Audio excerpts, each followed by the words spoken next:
Bienvenue à toutes et à tous, c'est Sébastien Bruno-Durand, le créateur du podcast indépendant Parlons de votre mental. Après une première saison avec 20 épisodes, avec des invités issus d'univers très variés, je repars à la rencontre d'incroyables personnalités qui, je l'espère, vous inspireront dans votre quotidien et viendront booster vos ressources psychologiques pour être performants dans vos réalisations personnelles, professionnelles, sportives et vous aideront à être bien dans vos baskets. Nos invités se livreront cette saison à un portrait chinois, parleront des actualités et projets qui les animent et des qualités mentales qu'ils utilisent depuis des années. Soft skills, confiance en soi, motivation, gestion des émotions, gestion des échecs, ainsi que leur capacité à rebondir pour toujours aller plus haut, plus loin, en étant toujours positif. Excellente écoute à toutes et à tous et découvrons avec plaisir notre invité du jour.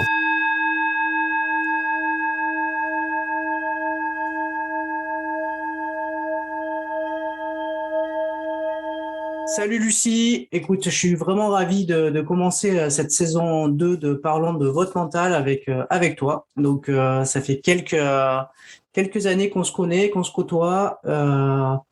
Commence à être fan de ce que tu renvoies comme image et comme valeur du sport et aussi sur ta page Instagram et je pouvais pas commencer cette saison 2 sans t'avoir dans le podcast. Je te remercie du temps que tu nous accordes parce que je sais que tu n'as pas beaucoup de temps, tu viens de changer de club, tu as des gros projets. On est là pour en parler. C'est parti. Écoute, je te laisse quelques minutes pour te présenter, dire un petit peu à nos auditeurs qui tu es. Ça marche.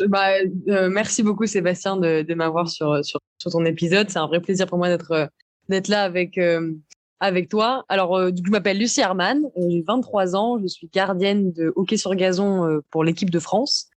Ça fait depuis 2013 que j'ai démarré l'équipe de France. Et là, mon grand objectif depuis des années, c'est les Jeux Olympiques. Donc là, avec Paris 2024, c'est la raison principale de pourquoi je m'entraîne tous les jours, c'est ma motivation principale. Et en effet, donc là, je viens de changer de club. En effet, je joue à Den Bosch, un club aux Pays-Bas. C'est le meilleur club du monde chez les femmes.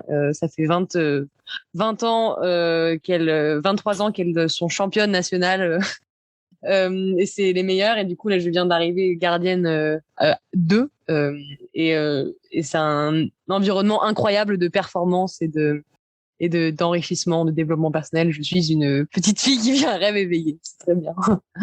C'est génial, j'ai envie de te féliciter parce que donc du coup moi je suis ton parcours depuis 2017 maintenant. Ouais. On s'est connus du côté de Lille et on a commencé un petit peu à collaborer ensemble sur différents projets et puis du coup on s'est plus quitté depuis. J'ai envie que le tout public puisse te connaître et puisse apprendre un petit peu des choses que tu vas pouvoir nous partager sur ton mental. Si tu es d'accord. Avec plaisir. Tout ce que je peux partager, c'est avec plaisir. Mais avant tout, j'ai envie d'innover, tu vois. Donc, dans ce podcast, avant même de parler de mental, j'aimerais, en quelques questions, faire ton portrait chinois. Ok, avec plaisir. Ça marche. Si tu es d'accord, l'idée, c'est, je te pose une question et tu me réponds la réponse que tu veux, mais tu nous expliques pourquoi. On essaye de faire ça assez rapidement. Alors, Lucie, si tu étais une couleur, tu choisirais laquelle ? Bleu me vient spontanément. Pourquoi ? Parce que je pense que le bleu, c'est la couleur du ciel, de la galaxie, de la mer, l'océan, un peu la couleur de l'infini. Donc, je pense que c'est ma couleur préférée. Et je pense que voilà, pour ce côté infini, potentiel infini qu'on a en nous, etc., capacité infinie, je dirais le bleu. Si tu devais emporter un seul livre avec toi sur une île déserte, laquelle ? Oh, facile.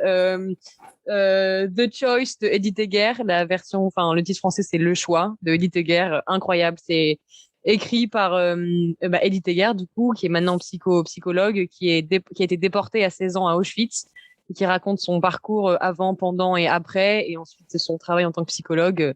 S'il y a un livre que vous devez lire dans votre vie, c'est Le Choix de Edith Egger. Il est incroyable. Vous n'allez pas le regretter. Ok, on ira le lire. Si tu t'es une fleur. Une fleur, les lys, parce que c'est la fleur préférée de mon père et que j'aime mon père beaucoup. Et oui, et on sait que ton papa est parti il n'y a pas si longtemps que ça. Et voilà, il a fallu avoir beaucoup de mental aussi, certainement, pour surmonter cette épreuve. C'est ma petite motivation au quotidien. Si tu étais un objet, lequel tu choisirais ? Un objet, ouh, c'est difficile, j'ai envie de dire. là, j'ai des trucs de sport qui me viennent en tête. Je dirais peut-être. Ah non, un carnet pour pouvoir écrire tout ce que j'ai besoin d'écrire, les choses pour lesquelles je suis reconnaissante dans mes journées, écrire à Dieu, mes prières, écrire mes citations préférées, voilà, enfin, tout des trucs, un carnet, ouais, écrire mes notes de, voilà, développement personnel, tout ça, un carnet, ouais, un carnet. Alors, si t'étais un plat cuisiné, Des pâtes, les pâtes, ça, je pourrais manger des pâtes tout le temps. Tu changes un peu la sauce, mais avec du parmesan et tout, j'adore. bon, Pâtes. t'es gourmande? Ouais, ça dépend des moments, mais plutôt, ouais, plutôt. Bon alors, si tu dois choisir une pâtisserie, tu prends quoi? Ah, une pâtisserie, et là, je suis très. Maintenant, c'est plutôt la tarte au citron meringuée ou le carrot cake, mes gâteaux préférés. Du coup, je prendrais ça. Le moment de la journée que tu préfères, c'est quoi? Ah, c'est une bonne question. J'aime beaucoup le matin parce que j'aime bien le matin. Je fais ma routine, je m'étire, je fais un peu de sport. J'écoute mes podcasts. C'est un peu le moment où je me sens un peu. C'est le temps que je prends pour moi avant de donner de mon temps aux autres. J'aime beaucoup le matin. Ok. Si t'étais un art? Un art, la musique. Parce que, pourquoi? Parce que la musique, je fais de la guitare depuis 10 ans, j'écris des chansons. Et c'est pour moi un art qui me permet beaucoup de prendre soin de ma santé mentale, en exprimant mes émotions à travers des paroles de chansons qui existent déjà ou de la composition de chansons. Oui, t'as oublié de dire aussi que t'écrivais des chansons pour l'Expa et que tu chantais. Ouais, ouais. Le rappeur, va écouter l'Expa sur toutes les plateformes. L'Expa sur Instagram. Bon, lui aussi, je l'attends sur le podcast, hein. Donc, quand il veut. Je transmets l'info. Si t'étais un vêtement? Un vêtement, je dis un sweat à capuche, je pense. Un sweat à capuche. Alors, Parce que c'est confortable et qu'on peut faire du sport avec, etc. Ouais. C'est vrai que t'en as souvent sur toi, effectivement. Ouais. J'en ai un actuel. L'avantage de la capuche, c'est qu'on peut se cacher aussi. Ça fait un petit côté un peu genre ténébreux et tout. Voilà. Là, c'est la question piège. Si t'étais un alcool? Un alcool, je bois pas d'alcool. Oui. Donc, après, non, en général, si je bois, pour rendre le truc un peu plus fun, peut-être, la bière que j'aime bien, c'est la Desperados citron ou la bière rouge. Mais sinon, je bois pas du tout d'alcool. Mais dans ma jeunesse, quand j'avais 17-18 ans et que je buvais à ce moment-là, dans les soirées, j'aimais beaucoup la vodka avec du Schweppes agrumes et du sirop de grenadine. C'est un mix très, très agréable qui fait qu'on sent pas trop la vodka. Voilà. Moi, j'aime pas trop l'alcool, en fait. Bah oui. Il y a 10 ans, quand je... Pour une sportive, parfois, c'est pas très non, pas trop. top. Si t'étais un mot, tu choisirais quoi? J'ai l'amour qui me vient spontanément. Donc, je pense que je vais dire l'amour, du coup, parce que je dirais que aimer les autres, aimer soi-même, enfin, mais surtout les autres, ça rend la vie beaucoup plus belle. Donc, je pense que voilà, aimer, c'est très important pour avoir une belle vie. Donc, aimez-vous. Si tu dois choisir une pièce de ta maison, tu choisis laquelle? Une pièce de ma maison, je dirais ma chambre, parce que plein de citations au mur et que du coup, toutes mes citations, c'est tout ce qui me motive un peu au quotidien. Il y a des photos de ma famille. Du coup, là, c'est un peu mon petit havre d'inspiration, de paix et de repos et de travail mental. Voilà, Allez, ma chambre. Une petite dernière, une avant-dernière. Si t'étais une saison, tu choisis quoi? Une saison, j'aime bien le printemps, moi, parce qu'il fait pas trop chaud, pas trop froid.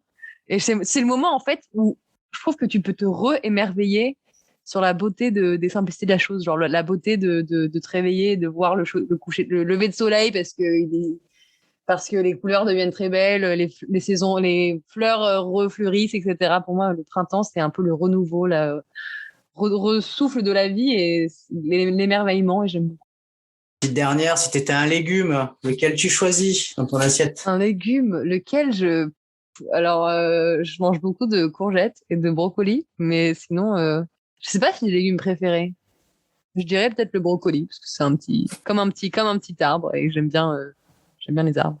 Bon, maintenant qu'on a fait ton petit portrait chinois et qu'on connaît un petit peu mieux tes goûts et tes couleurs, on va un petit peu parler de ton parcours. Donc, de quoi es-tu le plus satisfaite avec le recul de ton parcours? De quoi suis-je le plus satisfaite avec le recul? Je dirais, ça peut paraître un peu peut-être banal, mais je dirais de n'avoir jamais abandonné. Parce que, le parcours n'est pas fini, évidemment, mais j'ai jamais abandonné mon envie de progresser, j'ai jamais abandonné mon envie d'atteindre le plus haut niveau mondial, j'ai jamais abandonné mon envie d'apprendre de mes erreurs, de mes échecs, apprendre des choses que j'ai bien faites aussi. Et donc je pense que là, si j'ai réussi aujourd'hui à atteindre le meilleur club du monde en tant que Française, ce qui est très très difficile, je dirais que oui, c'est la chose dont je suis le plus fière. Je n'ai jamais abandonné avec le recul. Et je continuerai de ne jamais abandonner, évidemment. Donc j'espère que ça va me permettre d'aller encore plus loin et d'atteindre. T'as pas de barrière en fait, t'as pas d'impossible et impossible, c'est un mot que tu connais pas en fait. Pour moi, l'impossible, c'est pas un fait, c'est une opinion d'une personne. Et en fait, à partir du moment où quelque chose est extrêmement important pour moi et que dans mon cœur, je sens que j'ai envie de me battre pour aller atteindre cette chose, je vais pas me mettre de barrière et je vais tout tenter parce que j'ai envie d'y arriver. Donc, vu que j'ai l'envie d'y arriver, j'ai pas envie d'avoir de regrets et de me dire dans 3 mois, 6 mois, 2 ans, 10 ans, oh là là, qu'est-ce qui se serait passé si j'avais tenté, si j'avais osé, si j'avais travaillé un peu plus, ou si je n'avais pas abandonné. Et du coup, en effet, l'impossible, c'est plutôt ouais, pour moi, c'est une illusion jusqu'à temps que ce soit fait, grâce au travail. Et si à la fin, j'ai pas réussi non plus, mais j'ai tout tenté, moi, je me dis que c'est pas grave, c'est pas que c'était impossible, c'est que c'était pas quelque chose qui était fait pour moi, enfin, qui était écrit sur le chemin, on va dire, de ma destinée. Et je me dis, c'est pas grave, vu que j'ai tout tenté, si je l'ai, c'est très bien, si je l'ai pas, c'est qu'il y a quelque chose d'autre qui est fait pour moi. Ok. Allez, on va parler un peu plus de mental. Le mental. Alors, si tu devais nous donner une définition du mot mental, ce serait laquelle pour toi? Pour moi, le mental, je dirais que c'est l'état d'esprit. Je dirais que c'est nos pensées. Et après, du coup, la question, ce sera, voilà, est-ce qu'il est fort? Est-ce qu'il est plutôt faible? Voilà, est-ce qu'on est fort mentalement? Est-ce qu'on a un état d'esprit qui nous transcende ou un état d'esprit qui nous tire vers le bas? Ouais, moi, je dirais que c'est ça, ouais, un peu nos pensées, l'état d'esprit, ouais, le mental. Et si tu faisais la nuance, souvent on dit cet athlète, il a un bon mental. Qu'est-ce que toi, tu mets quoi derrière un bon mental? Moi, derrière un bon mental, je mettrais un bon dialogue intérieur. C'est-à-dire, je mettrais un athlète un athlète qui est capable d'utiliser les bons mots pour se parler à lui-même, pour s'encourager, pour savoir rebondir, pour savoir faire face à la pression, savoir faire face au stress, à l'échec, au succès, etc. Un athlète qui sait dominer la douleur pendant les entraînements, je dirais que c'est ça, un athlète qui a un fort mental, c'est un athlète qui sait se parler et qui se parle d'une manière que ça le transcende vers les sommets, je dirais. Bon, de toute façon, le mental, tu connais, hein, tu te prépares depuis un petit moment. Ouais. Donc aujourd'hui, tu as évolué, hein, je pense que tu as pas mal de rituels. En quoi ça consiste ta préparation mentale actuellement? Waouh, c'est une très bonne question parce que j'ai pas d'idée là. Alors je dirais que j'ai pas de préparation actuelle. En tout cas, rien me vient en tête et je dirais que c'est plutôt en fait, ça fait depuis 2016 que j'écoute des speeches de motivation, des podcasts, des vidéos d'athlètes, d'équipes sportives, mais tous les jours, parfois 6 fois par jour. J'étais à la séance de sport tout à l'heure et j'écoutais un speech pendant 50 minutes de Dwayne Johnson, etc. Et du coup, en fait, je dirais que j'ai pas vraiment quelque chose sur lequel je travaille en ce moment. C'est plutôt, ça fait 5 ans que j'essaye de me renforcer mentalement pour faire face à l'échec, pour repousser mes limites pour les entraînements, etc. Du coup, c'est vrai que je travaille pas sur un truc en particulier, là tout de suite. Mais sinon, éventuellement, là tout de suite, je travaille sur apprendre à accepter que il y a des entraînements où parfois je vais pas avoir envie, je vais être un peu fatiguée, où ça va être compliqué et j'essaye de travailler, de laisser en anglais, on dit let it go. Je passe mon temps à parler anglais, donc j'ai let it go qui vient en tête, mais laisser les choses se faire, accepter que les choses n'aillent pas dans notre sens aux entraînements et, et parce que c'est pas grave, tout peut pas toujours être dans la performance à 100%. Et je pense que c'est peut-être sur le point sur lequel je travaille en ce moment. Accepter que si je suis pas dans la performance à 100% comme je le souhaiterais, ben c'est pas grave et ça fait aussi partie du processus de développement. Ok. Sur ton Insta, ton pseudo, c'est Happy Lucie. Ouais. Donc, est-ce que selon toi, l'enthousiasme, c'est primordial pour le mental? Ouais, bah, carrément. Si on n'a pas envie de faire les choses, si on n'a pas de plaisir, si on fait pas des choses qui nous font plaisir, moi, il y a pas de, pourquoi on les fait, quoi. Moi, le hockey, travailler pour les Jeux Olympiques, c'est un sport, c'est un sport que j'aime, c'est un rêve que j'aime, qui me donne une flamme en moi de motivation, et c'est que du plaisir. Genre, quand je suis à l'entraînement de hockey, je suis enthousiaste à m'entraîner, enthousiaste à faire les mouvements d'un gardien, enthousiaste à mettre le travail en place pour après, pendant les matchs, performer au maximum. Donc oui, en effet, si on n'a pas de plaisir à faire ce qu'on fait, autant arrêter tout de suite, quoi, parce que la vie est trop courte pour qu'on s'ennuie et faire des choses qui ne qui nous intéressent pas et qui ne nous procurent pas d'enthousiasme. Bah oui, t'as raison. T'as raison. Alors, ta confiance en toi, tu l'as construite comment? Waouh, c'est une bonne question. Je l'ai construite. Ça prend du temps, hein. Ça prend des mois, ça prend des années. Donc moi, en effet, j'ai appris à avoir confiance en moi. En fait, ma confiance en moi, je la nourris du fait que j'ai pris conscience des qualités que j'avais, qualités mentales surtout, ou en tout cas de la personnalité que j'avais, et je suis fière de ces qualités que j'ai en moi. Et du coup, j'ai confiance en moi parce que je suis fière de ce que je suis, fière de ce que je fais au quotidien, dans le sens où je suis fière de savoir que je suis capable de de m'investir à 200% pour un objectif, de pas laisser des excuses aller en travers de mes objectifs comme il fait froid, il pleut, je suis fatiguée, non.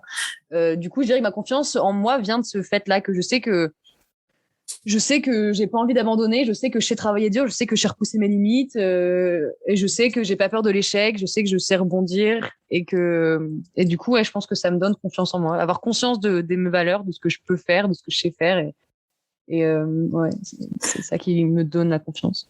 La question qui me vient tout de suite en tête, c'est comment tu as réussi à prendre conscience de toutes ces qualités que tu avais? Bah, en fait, je dirais que ça vient de ma dépression quand j'avais 15 et 16 ans. J'ai fait une grande dépression. J'ai fait une tentative de suicide également, mais j'en parle très librement parce que bah, tout le monde a des moments très difficiles dans la vie, et le mien a été très difficile, mais en même temps, ça m'a construite énormément aujourd'hui. Donc, je suis très contente d'avoir, entre guillemets, eu cette grande période d'obscurité. Et en fait, le fait d'avoir touché autant le fond, je me suis dit, en sortant de ça, je me suis dit, OK, donc j'ai eu ma dépression, je sais ce qui se passe quand je laisse mes pensées prendre le contrôle de moi, et je sais où est-ce que ça m'amène à toucher le fond. Et du coup, je me suis dit, mais qu'est-ce qui se passe si j'apprends à penser d'une manière qui me permet de m'élever, de prendre soin de moi, parce que ça, je ne sais pas où est-ce que ça peut m'emmener, au contraire. Donc, je me suis dit, tiens, bah, je vais apprendre à penser. Et là, ça fait des années, depuis 2016-2017, que mon quotidien, c'est apprendre à penser. Et du coup, il y a des moments où dans mes journées, dans le passé, justement, j'allais être triste, ou j'allais avoir pas des pensées très négatives, et je me suis dit non, je veux pas retourner dans ce schéma négatif. Je veux apprendre à me parler d'une manière qui m'élève, et du coup voilà, je veux faire du travail pour avoir confiance en moi. Donc si je me dis que je suis nulle, bah qu'est-ce que c'est pas une pensée que j'ai envie d'avoir. J'ai envie d'apprendre à me sentir bien et de protéger la paix de mon esprit, donc je vais avoir une pensée qui est plus positive. Donc je vais me dire des trucs qui sont plus positifs, et donc me dire bah voilà, écoute, au lieu de te dire t'es nul, dis-toi que tu sais travailler dur et t'en as les moyens de réussir. Et donc je me dis bon bah voilà, ça c'est cool. C'est une pensée cool. Donc du coup je dirais que c'est comme ça, quoi, un peu. Ouais, je comprends. En fait, d'une grande pulsion de mort, t'en as gagné une grande pulsion de vie. Ouais, exactement, ouais, c'est pas mal, carrément. C'est ça. Bon, on a bien compris que du coup, bah, tu te donnais le droit à l'échec, et que bah, en fait, tu t'appuyais sur véritablement bah, les choses qui n'avaient pas fonctionné pour aller de l'avant, rebondir et construire tes prochaines réussites? Ben oui, parce que tu vois, par rapport à l'échec, ce que tu viens de dire, en fait, l'échec pour moi, ça n'existe pas vraiment. En fait, c'est dans le sens où il y a 2 ans, je me suis fait virer de mon club des Pays-Bas du jour au lendemain, sans avoir la possibilité de. Enfin, le coach m'a dit, écoute, je te considère pas assez forte, tu sors. Alors qu'il m'a jamais vu jouer. C'est un coach qui était nouveau, qui venait d'arriver. Il m'a dit, tu sors, t'es pas assez forte. J'étais en mode, ah, d'accord, ok, tu m'as jamais vu jouer, mais très bien. J'ai postulé partout. Tous les clubs m'ont fermé leurs portes. Personne ne voulait de moi. Personne ne croyait en moi d'ailleurs parce que j'étais française et que les Pays-Bas ils sont numéro 1 mondial et nous on est numéro 26. Et en fait j'ai fini en 5e division néerlandaise. Je passais de la première division à la 5e division néerlandaise parce que je trouvais aucun club. Et un an après, j'ai le meilleur club du monde qui m'a contacté pour être deuxième gardienne chez eux parce que le coach gardien me connaît mon niveau et m'a vu jouer et il savait que j'avais le potentiel et le mental pour jouer avec les meilleurs du monde. Et du coup, voilà, je passe en une saison, je me suis fait virer parce qu'on dit que je suis pas assez forte au final, je finis en 5e division pour après rejoindre le meilleur club du monde. Donc, en fait, ce qui aurait pu être, que j'aurais pu considérer comme un échec il y a un an ou deux, enfin, il y a une saison plutôt, c'était la meilleure chose qui me soit arrivée parce qu'un an après, je finis au meilleur club du monde. Donc, pour moi, c'est pas vraiment des échecs, c'est plutôt des choses qui sont difficiles à vivre à certains moments, mais qui sont là un peu, en avance de quelque chose d'encore mieux. Faut juste continuer à se donner les moyens d'atteindre nos objectifs et voilà. Par rapport à ce coach-là, du coup, finalement, c'est le regard de quelqu'un, mais du coup, tu t'en as affranchi totalement et finalement, t'as basculé sur autre chose, quoi. Bah oui, parce que bon, évidemment, j'étais triste, j'étais triste, j'ai pleuré parce que j'aime ce club, parce que j'avais pas envie de partir, parce que j'avais peur de recommencer à nouveau, etc. Donc évidemment, l'inconnu, tout ça, j'ai eu des moments où c'était difficile. Mais après, je me suis rattachée au fait que je connais mes valeurs, je sais que je sais me donner les moyens de travailler, de progresser. Et je sais que mon objectif, c'est les Jeux Olympiques. Donc, je vais continuer à faire ce que je peux, c'est-à-dire travailler pour les Jeux Olympiques, travailler pour progresser. Et à force d'avoir juste gardé ma ligne de mire, garder mon cap, d'envie de progresser, j'ai explosé et maintenant, je suis au meilleur club du monde. Donc, en effet, l'opinion d'un coach ne définit pas qui nous sommes. Il n'y a que nous qui sommes en capacité de définir qui nous sommes vraiment. Et moi, je sais que je me définis comme quelqu'un qui travaille beaucoup et qui est obsédé de progresser. Donc, l'opinion des autres, ça m'intéresse pas trop.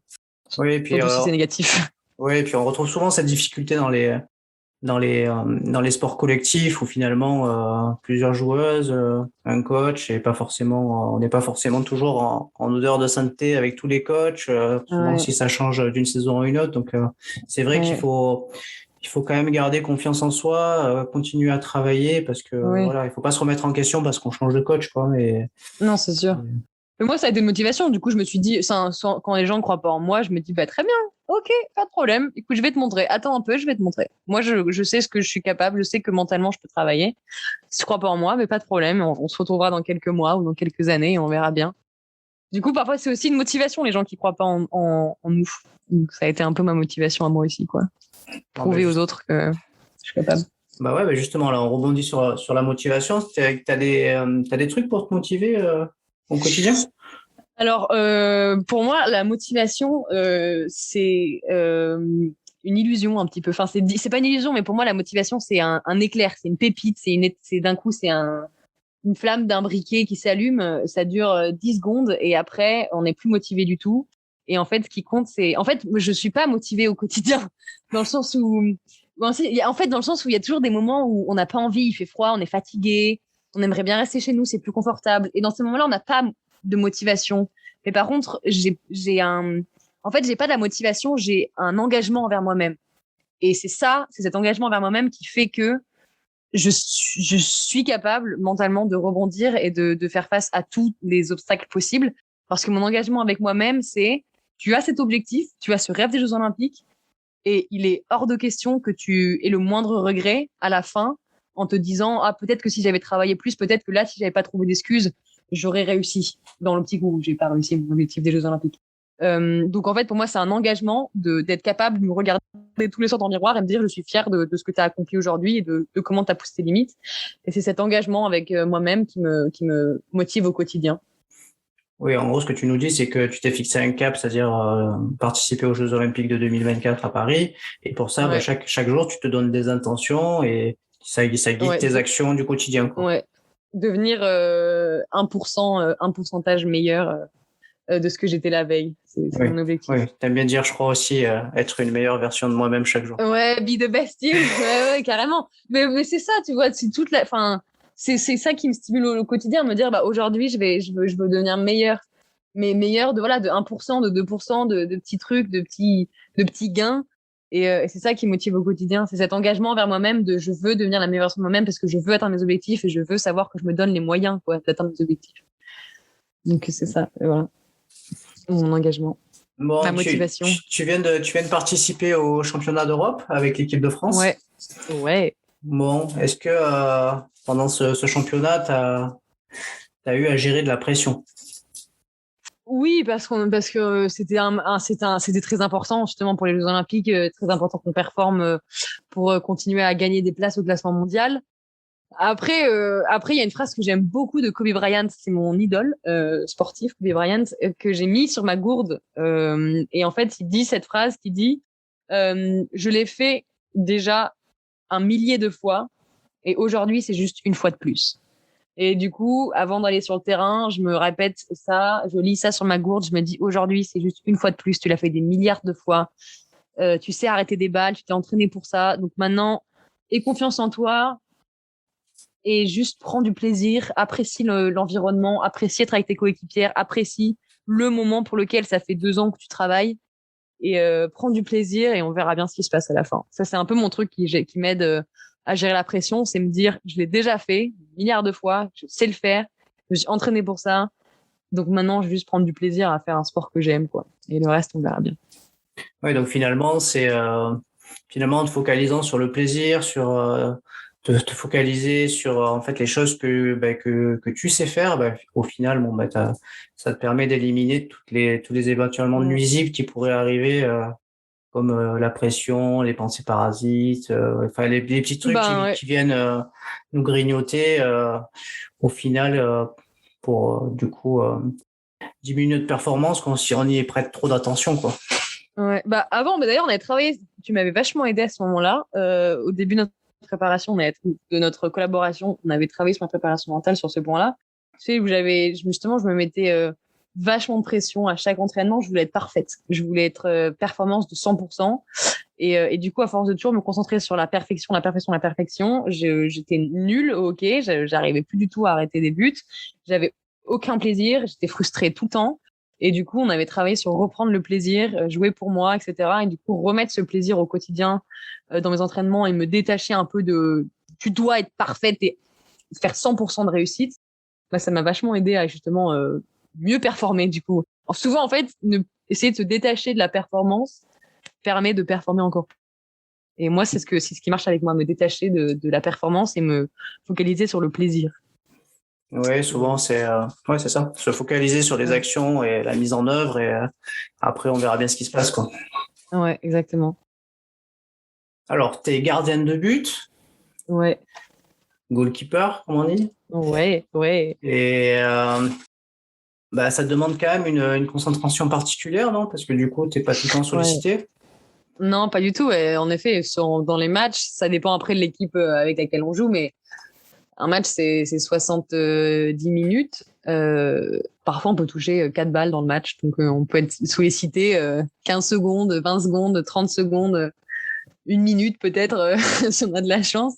Mais sur tout le match, donc c'est vrai que c'est un sport où on doit être toujours en alerte. Après, on doit beaucoup communiquer avec notre défense, donc ça nous permet un peu de rester dans le match. Mais c'est vrai que du coup, c'est un poste qui peut être un peu ingrat parce que tu peux avoir une balle peut-être dans le match et au final prendre un but. Donc c'est un sport qui demande beaucoup de concentration quotidienne. Ouais, ouais, Alors du coup, ouais. c'est la question certainement que les auditeurs attendent, c'est du coup comment tu fais, quoi, pour rester concentré? Ben, en fait, parler, parce qu'en fait, par exemple, bah, les choses se passent devant toi, donc tu vas être là, Rosa, ferme ton côté gauche, Delphina met la pression sur elle, etc. Et du coup, moi, du coup, aussi, moi particulièrement, je suis une gardienne qui est très, comment dire, enfin pas tactile, mais je suis très, je vais taper sur mes guêtres, je vais taper sur mes gants, je vais vraiment genre montrer que je suis là entre guillemets à chaque fois. Et du coup, c'est des choses qui un peu me permettent de rester à fond. Et puis après, c'est juste que je pense pas, c'est l'habitude quoi. En fait, on sait que si je m'endors et si je me si je regarde à côté les tribunes et les supporters, en fait, si la balle arrive d'un coup, ben du coup ma communication sur la défense, je l'ai pas faite parce que j'étais pas en train de regarder. Et du coup, parce que en fait, parce que je veux gagner le match et parce que je veux aider mes coéquipières, je pense que ma concentration se fait toute seule parce que j'aime aussi ce que je fais. Donc, en effet, c'est une bonne question et j'avais pas réfléchi à trop ça avant. Je dirais que c'est ça. On dit souvent que pour avoir une bonne force mentale, il faut rien lâcher. T'en penses quoi? Il faut rien lâcher, c'est ça, c'est ce que tu as dit? Ouais, il faut rien lâcher. Pour avoir une bonne force mentale. Je dirais pas, pour avoir une bonne force mentale, il faut rien lâcher. Je dirais que c'est une chose qui est importante. Après, je dirais pas que c'est forcément la chose principale. Évidemment, rien lâcher, c'est nécessaire. Avoir toujours envie de plus, toujours envie de rebondir, etc., d'apprendre ses erreurs. Oui, je pense qu'en effet, c'est nécessaire. Après, je pense que pour moi, une force mentale, ça vient avec l'envie d'apprendre. Parce que si on apprend, du coup, on grandit. Donc, si on grandit, on se renforce. Tu vois ce que je veux dire? Ouais, je vois tout à fait. Parce que très souvent, ce qui me vient, c'est que la motivation, elle se nourrit, en tout cas la plupart du temps, de cette notion d'apprentissage, c'est-à-dire d'avoir le sentiment qu'on apprend et qu'on progresse au quotidien, et cette notion de plaisir qu'on prend aussi dans les entraînements ou dans les compétitions. Et je pense que l'association des deux fait que ça crée une grande motivation à aller de l'avant, quoi. Ouais, carrément. Bah là, par exemple, je suis arrivée au meilleur club, à mon club de Den Bosch, et il y a 8 joueuses qui y sont et qui ont fait les Jeux Olympiques de Tokyo, donc elles sont championnes olympiques, parce que les Pays-Bas ont gagné. Et du coup, là, ma première envie, c'est juste, chaque fois que je les vois, c'est de leur poser des questions. Qu'est-ce que tu fais dans ces situations? Comment tu gères le stress? Comment tu gères l'échec? Et du coup, c'est vrai que voilà, l'envie d'apprendre, en effet, me stimule beaucoup. Bon, on arrive sur la fin de notre podcast.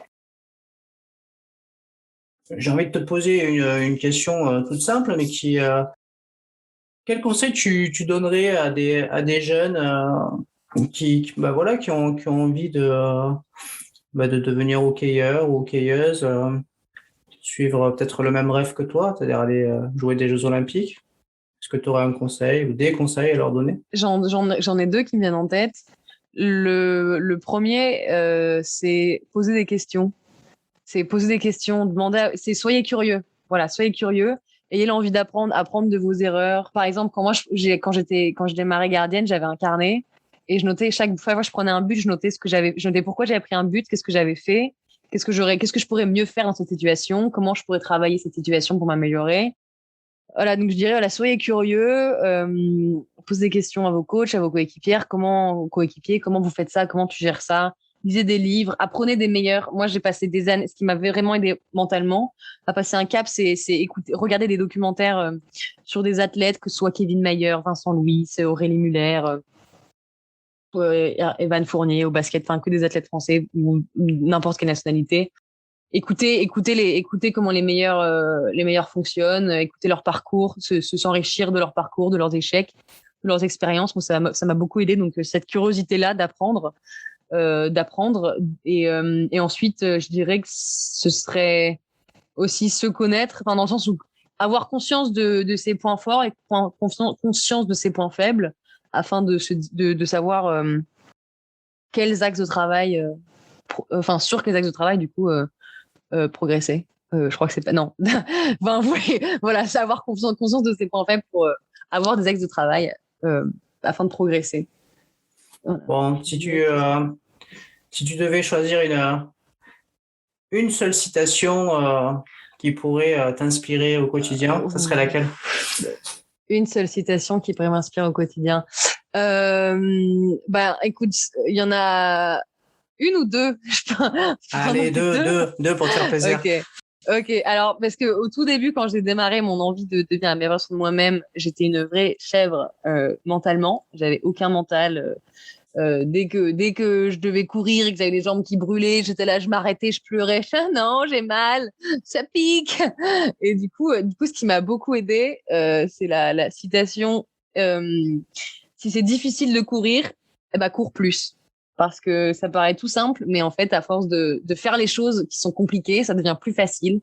Et du coup, à force d'avoir passé des séances d'entraînement pendant des mois à pleurer, à avoir peur d'aller courir parce que j'allais avoir mal et j'avais peur d'avoir mal, bah, au fil des mois, à force de courir, c'est devenu plus facile et la peur est partie.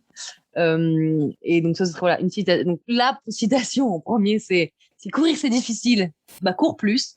Et la deuxième qui m'a vachement inspirée, enfin motivée quand j'avais justement au tout début de mon parcours pas du tout de motivation et que j'étais pas forte mentalement et que j'avais souvent la flemme de dépasser mes limites, c'était la citation si tu démarres aujourd'hui, tu verras les résultats un jour plus tôt que si tu démarres demain.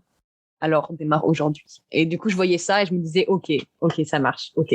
Allez, je vais pas laisser mon excuse d'avoir la flemme ou d'être fatiguée ou le fait qu'il pleuve aller en travers de mon envie de progresser, de mon envie de voir mes résultats et de voir ma progression. Donc, allez, je vais faire quelque chose aujourd'hui. Même si c'est 10 minutes d'une séance de sport ou n'importe quoi, ou 10 minutes de lire un livre, je vais démarrer aujourd'hui. Comme ça, je verrai les résultats un jour plus tôt que si je démarrais demain. Bon, et du coup, tu nous parles de livres. Allez, un petit livre que tu lis en ce moment et qu'on pourrait aller lire aussi, nous aussi. Et ben justement, je l'ai dit dans mon carnet, dans mon personnalité chinoise, je sais plus ce que tu as dit. C'est toujours celui-là, t'en as pas un autre? Ouais. Ben en fait, je le relis justement. Je l'ai lu il y a 5 ans et je le relis là en ce moment parce qu'il est tellement incroyable que je m'en nourris à chaque fois, tout le temps. Sinon, un autre que je lis, mais là j'en lis plusieurs en ce moment, mais non, un livre qui est très bien. Je regarde ma bibliothèque à l'heure actuelle, qui pourrait inspirer beaucoup de monde sur le mental. C'est le titre anglais, c'est Think Like a Monk de Jay Shetty. Et du coup, en français, c'est Pense comme un moine de Jay Shetty. Donc Jay, c'est J-A-Y, plus loin S-H-E-T-Y. C'est un livre incroyable si vous voulez prendre soin de votre santé mentale, apprendre à être plus heureux, apprendre à bien penser, à mieux penser, à justement avoir plus de motivation, etc. C'est un très, très, très, très bon livre. Et Jay Shetty, il fait beaucoup de podcasts aussi. Il est sur Instagram. Il fait beaucoup de petites vidéos vraiment top. Jay Shetty sur Instagram. Donc G-A-Y, plus loin S-H-E-T-Y. Vous pouvez les regarder. Moi, je dirais que c'est un livre que j'ai lu cette année qui m'a beaucoup, beaucoup, beaucoup apporté. Bon, bah écoute, super. Merci Lucie pour ce podcast, pour ce premier épisode qui lance la saison 2. Comme je te disais, avec grand plaisir, c'était top. Voilà, écoute, je te souhaite du coup une bonne saison avec ton club et ton championnat et aussi en tout cas une bonne continuation aussi avec l'équipe de France. Merci beaucoup, Sébastien. Et puis écoute, on manquera pas de toute manière de relayer en tout cas toutes tes performances. Merci beaucoup. Bon. Si vous voulez nous suivre, si vous voulez suivre l'équipe de France sur les réseaux, c'est France Hockey Féminin sur Instagram. On est très actifs. Donc, si vous voulez suivre notre progression jusqu'aux Jeux Olympiques de Paris 2024, sur Instagram, France Hockey Féminin. Voilà, double objectif, soutenir finalement un sport qui est quand même pas tant médiatisé que ça en France, et puis soutenir aussi le sport féminin. Ouais, carrément. On a besoin de vous, on a besoin de soutien. Bah oui. Bonne soirée, Lucie. Et puis, merci encore. À bientôt. Merci. À bientôt. Bye bye. C'était Lucie Herman, gardienne de l'équipe de France de hockey sur gazon, pour le premier épisode de la saison 2 du podcast Parlons de votre mental. J'espère que notre invité du jour vous aura inspiré et je vous donne rendez-vous dès la semaine prochaine avec une nouvelle athlète qui, cette fois-ci, pratique le triathlon à un très haut niveau. Je vous en dis pas plus, mais c'est une athlète incroyable. Alors rendez-vous à la semaine prochaine.